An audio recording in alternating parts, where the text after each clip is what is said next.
All right, so think about this for a second. In just one 24-hour period, one of the most powerful people on the planet puts out, well, a fire hose of information. We're talking 46 different posts on his own platform X. I mean, it's this whirlwind tour of his entire universe, right? You've got everything from rockets and AI all the way to the front lines of global politics and the culture wars. So, what's the story he's trying to tell with all this? Let's break it down. So, 46 posts. How in the world do you even begin to make sense of that digital storm? Well, I think you have to see it for what it is. It's kind of like a story with two plots running at the exact same time. On one side, you have the innovator, right? The guy building the foundation for our technological future. And on the other side, you've got the influencer, who's shaping the conversation of our present, like right now. So, let's start with the future. All right, part one, building a new future.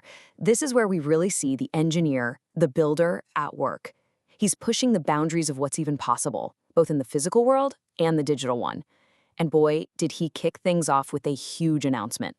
So first up, Terrafab. And look, this isn't just some new project. This is a massive, colossal partnership with the chip giant Intel. And their goal? Well, it's to completely refactor, and that's his word, basically to reinvent how we build computer chips. You might be asking, why? Well, it's because the next generation of AI and robotics, it's going to need an absolutely insane amount of computing power. And the hard truth is, right now, we just can't build it fast enough. And just to be clear, this is not some side project. We're talking about a top-level endorsement from the CEO of Intel himself. He called it a highly strategic project. He even said he was honored to work with Musk on what he called a step change in how we build, the very brains of our digital world. That's a huge deal. Okay, so at the same time, on the other side of the planet, Tesla was having a major moment. In South Korea, their registrations didn't just, grow a little bit. They absolutely skyrocketed. We're talking up over 330% from the year before. And that made Tesla the #1 imported car brand in the whole country, period. And hey, for all you Tesla owners out there, the day brought a really long-awaited update. The official rollout of full self-driving, version 14.3. And this is a big, big deal. It promises some pretty major leaps forward in what these cars can actually do all on their own. Now, this wasn't just some minor tweak, right? We are talking about a fundamental rewrite of the car's brain. The result?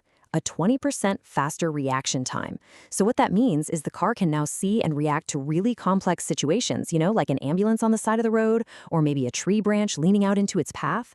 It can handle all that stuff better than it ever could before. But the day's tech news, believe it or not, wasn't just limited to Earth. Musk also took a moment to celebrate a huge milestone up in space. The crew of NASA's Artemis 2 mission, who, by the way, are flying with help from partners like SpaceX, they absolutely smashed the record for the farthest humans have ever traveled from home. They made it all the way to the far side of the moon. Incredible. Okay, on to part two, the great AI race. So think about this.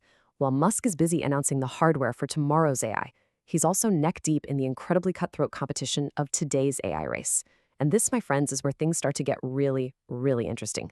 First off, he's showing off some seriously impressive new tricks from his own AI, which is called Grok. So picture this, an AI voice agent that is so human-like, it can call up a restaurant and book you a dinner reservation, and the person on the other end has no idea they're not talking to a real person. Then, on top of that, imagine a translation feature so good it's just breaking down language barriers across X in real time. That's the kind of stuff he was highlighting. And, he was super clear about what he thinks his secret weapon is in this whole AI race. He's basically saying it's not just about having the best algorithms, it's about having the best data. And because he has direct access to the real-time pulse of conversation on X, he believes he has, and I'm quoting him here, the most valuable data in the world. But, and this is the big twist, at the very same time he's celebrating his own AI's progress, he is waging a full-on public and legal war against his biggest rival, OpenAI. It's happening simultaneously. And he didn't just, share some critical article about OpenAI CEO Sam Altman. No. He amplified it. He put it in front of millions of people and then added his own pretty stark warning. He wrote, "Not who you want in charge of superintelligence."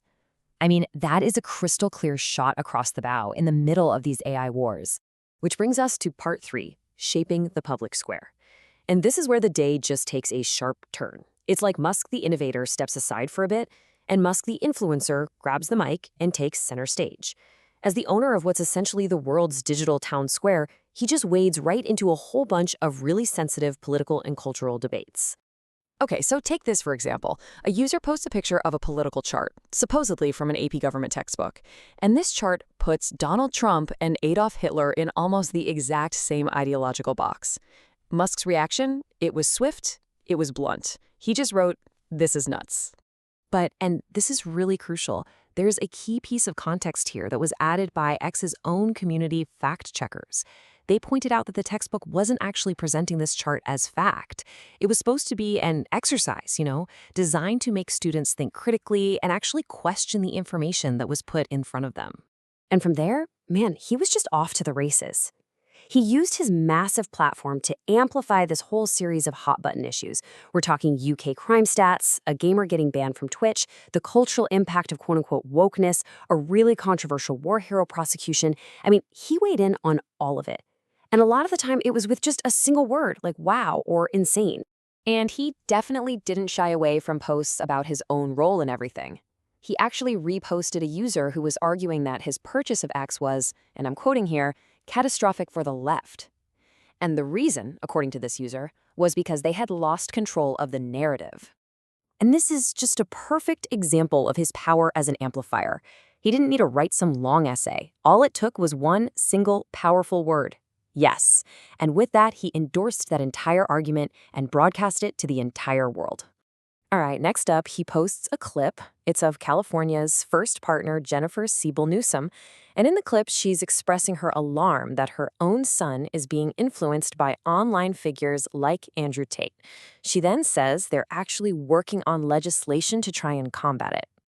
So then, another user frames her comments as an attempt to, quote, prevent young men from taking back their civilization. And Musk's response? Once again, it was just a single word. Yeah. A really simple but incredibly powerful signal that he agrees with that very critical take on the situation. Okay, so what does all this mean? After 46 posts, this absolute fire hose of tech news, and this deep, deep dive into the culture wars, what is the big picture here? Well, when you finally step back and you look at this pretty chaotic day online, this really fascinating duality starts to come into focus.